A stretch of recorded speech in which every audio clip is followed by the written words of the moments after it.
হঠাৎ যদি আজরাইল হাজির হইয়া যায়, আজরাইল আলাইহিস সালামকে যদি আল্লাহ পাঠায় দেয়, আর আজরাইল আইসা যদি দেখি তোর হাতে নাচ গানের মোবাইল, তুই বসে বসে নাচ দেখতেছো, গান শুনতেছো, আজান হইতেছে, তোর গানের আওয়াজ বন্ধ হয় না, তোর নাটক বন্ধ হয় না, কত মেয়ের চরিত্রের উপরে আঘাত করতেছো, কত মানুষের জীবনটাকে দুনিয়ার থেকে বরবাদ করে দিয়েছো।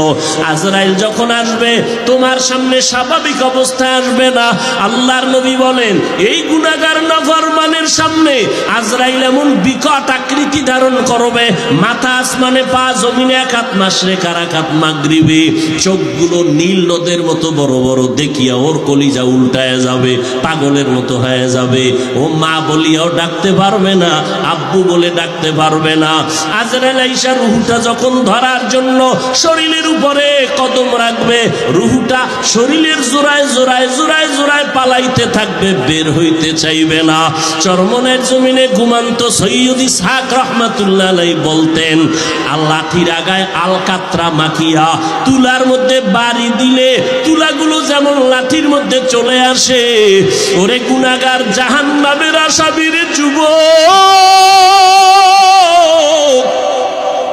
আজকে গুনার মজা পাইয়া, আজকে তুমি আমি টুপি মাথায় দিই, তোমার পায়ে ধরলাম, তোমার টুপি মাথায় দিতে ভাল লাগে না, তোমার কপাল এত খারাপ, নিজেও দাড়ি রাখতে পারো না, যারা রাখে তাদেরও পছন্দ করো না, নিজেও নামাজ পড়ো না, যারা নামাজ পড়ে তাদেরও পছন্দ করো না, এত কপাল পোড়া তুমি কেমনে হইলা, নিজেও হালাল খাও না, যারা হালাল খায় তাদেরও তুমি পছন্দ করো না। আজরাইল যখন রুহুটা টান দিবে, সাথে সাথে শরীরের রগগুলো সিরিয়া রুহুটা হাতের মধ্যে চলে যাবে। আল্লাহর নবী বলেন, জ্যান্ত বকরির চামড়া খুললে যেমন কষ্ট,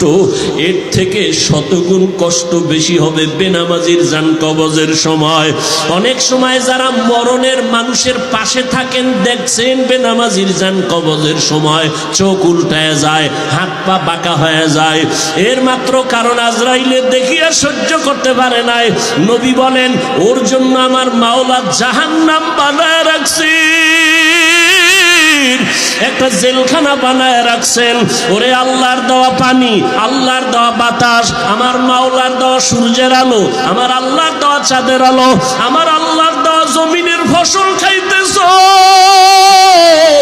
আল্লাহর দেওয়া নদীর মাছ খাইতেছ,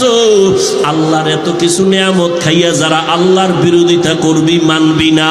আলেম ওলামারা পাও ধরে ধরে নামাজের দাওয়াত দেয়, শুনবি না, এরপর